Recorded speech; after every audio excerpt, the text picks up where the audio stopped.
Hello future doctors, आज हम लोग 12th टेस्ट सीरीज लॉन्च कर रहे हैं जिसमें हम लोग सिलेंट्रेट्स या निडेरियंस के बारे में एमसीक्यूज सॉल्व करेंगे। और आज के टेस्ट सीरीज में 40 क्वेश्चंस हैं, तो आप लोग यही ट्राई करिएगा कि कम से कम 35 या उससे ज़्यादा एमसीक्यूज का सही आंसर दे सकें। तो अगर ये एमसीक्यू सीरीज आप लोगों को अच्छी लगती है तो लाइक करिए, और आपके ऐसे फ्रेंड्स जिनको अभी इसके बारे में नहीं पता उन्हें शेयर करिए। ये बिल्कुल फ्री है, और आगे भी इसी तरह की टेस्ट सीरीजेस पाते रहने के लिए चैनल को सब्सक्राइब कर लीजिए। तो आइए बिना देर किए शुरू करते हैं।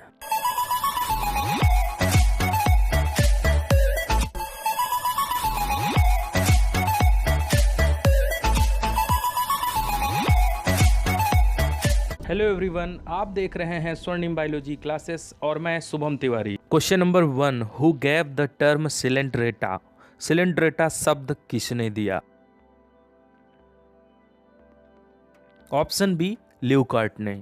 अगर यहाँ पर निडेरिया टर्म आपसे पूछा गया होता तो आप हेड चेक बताते, लेकिन सिलेंट्रेटा के लिए Leuckart. Question number 2, which coelenterate is not live in marine water? यहाँ पर सीधा सीधा फ्रेश वाटर का एग्जाम्पल ना पूछ करके घुमा करके क्वेश्चन किया जा रहा है, तो इसमें ऑप्शन डी सही होगा। हाइड्रा वो मैरीन वाटर में नहीं, फ्रेश वाटर में रहता है। Question number 3, coelenterates are also called as cnidarians because of? Coelenterates को निडेरियंस भी कहा जाता है, इसका क्या कारण है?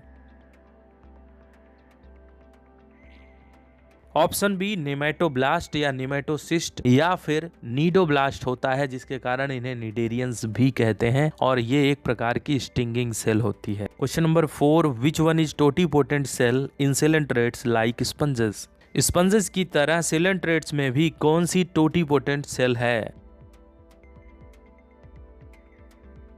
ऐसी सेल्स जो किसी भी सेल का निर्माण कर सकती हो अपने रूप को बदल करके, उन्हें टोटीपोटेंट सेल कहते हैं, और सिलेंट्रेट्स में इन सेल्स को इंटरस्टिशियल सेल्स कहा जाता है। Question number 5, metagenesis occurs in? Metagenesis किस में पाया जाता है? ऑप्शन डी, ओबेलिया में। मेटाजेनेसिस क्या है ये हम आपको आगे बताएंगे। Question number 6, Portuguese man of war is? Portuguese man of war किस एनिमल को कहा जाता है?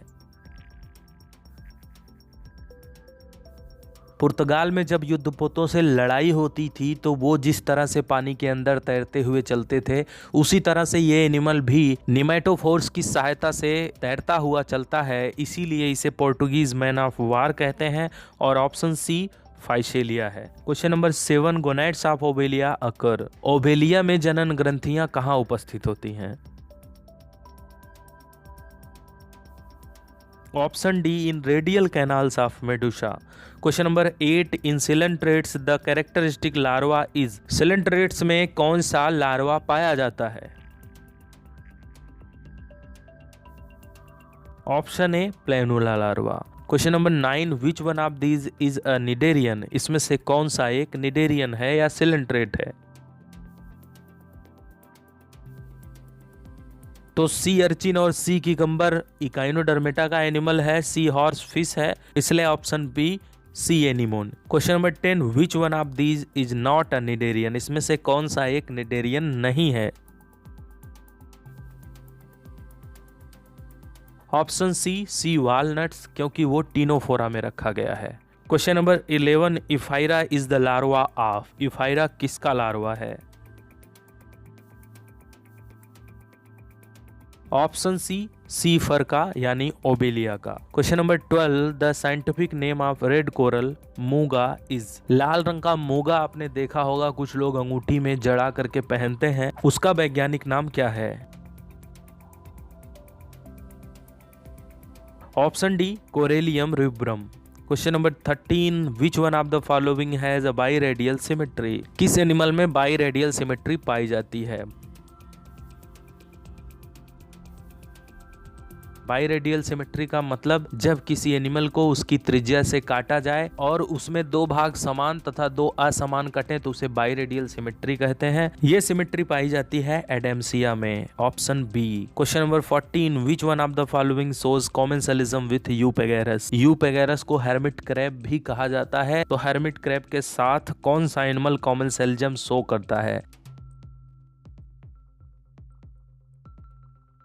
कॉमेंसलिज्म क्या होता है? जब 2 एनिमल्स साथ साथ रहते हो जिसमें से एक एनिमल को बेनिफिट होता हो लेकिन दूसरे एनिमल को न तो बेनिफिट होता हो न तो कोई हार्म होता हो, तो उसे कॉमेंसलिज्म कहते हैं। और इसका भी ऑप्शन बी सही है, Adamsia. Question number 15, an association mutually beneficial to both partners is represented by. ऐसा कौन सा एसोसिएशन है जिसमें दोनों पार्टनर्स को बराबर फायदा होता है? ऑप्शन बी, हाइड्रा एंड जू क्लोरेला। अगर यहाँ पर ऑप्शन में जू क्लोरेला न लिखा होता तो आप हाइड्रा एंड क्लोरेला भी लगा सकते हैं। Question number 16, poison found in nematocyst of hydra is. Hydra के नेमेटोसिस्ट में कौन सा विष पाया जाता है? Option C, hypnotoxin. Question number 17, the hypnotoxin of hydra is chemically. Hydra का हिप्नोटॉक्सिन रासायनिक रूप से क्या होता है? Option B, proteins and phenols. Question number 18, food of hydra is. Hydra भोजन के रूप में क्या लेता है? ऑप्शन डी, एक्वेटिक क्रस्टेशियंस या केवल क्रस्टेशियंस, जो कि फाइलम आर्थ्रोपोडा के एनिमल्स हैं। Question number 19, the nitrogenous metabolic waste in hydra is mostly. Hydra अपने उत्सर्जी पदार्थों के रूप में क्या निकालता है? Option A, ammonia. Question number 20, which of the following animals has a nervous system but no brain. इसमें से कौन सा एनिमल है जिसमें नर्वस सिस्टम तो होता है लेकिन कोई भी ब्रेन नहीं होता, मस्तिष्क नहीं होता? Option C, hydra. Question number 21, hydra is. Hydra क्या होता है? ऑप्शन सी, मोनोइसियस और डाइसियस, यानी ये द्विलिंगी या एक लिंगी दोनों हो सकते हैं। Question number 22, a single mature hydra में बियर। एक मेच्योर हाइड्रा में जनन ग्रंथियों की संख्या कितनी होती है? Option C, 1 ovary several testis. Question number 23, which one is also known as independent effectors. इसमें से किसको इंडिपेंडेंट इफेक्टर्स कहा जाता है? ऑप्शन सी, नेमेटोसिस्ट को। Question number 24, a group of nematocyst is known as. Nematocyst के समूह को क्या कहते हैं? ऑप्शन बी, नीडोम। Question number 25, in Hydra undigested food and nitrogenous waste are removed from. Hydra में अधपचा भोजन और नाइट्रोजनी उत्सर्जी पदार्थ किसके द्वारा निकाले जाते हैं?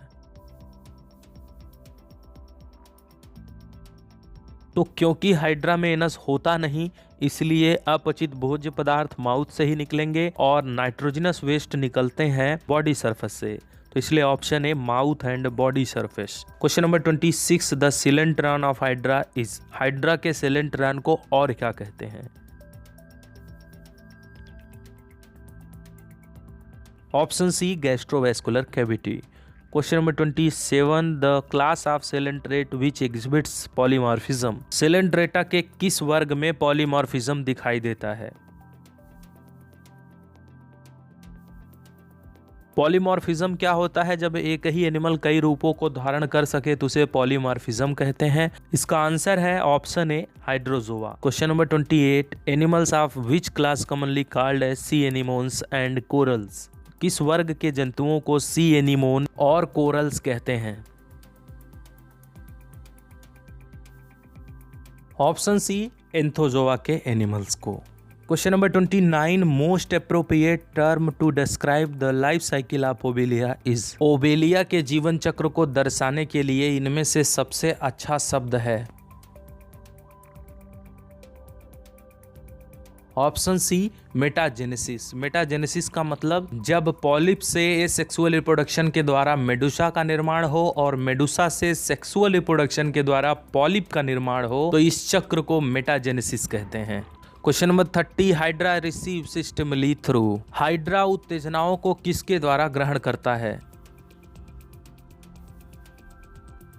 ऑप्शन डी सेंसरी सेल्स के द्वारा। Question number 31, in Hydra nematocyst are found only in. Hydra में न्यूमेटोसिस्ट कहाँ पाए जाते हैं?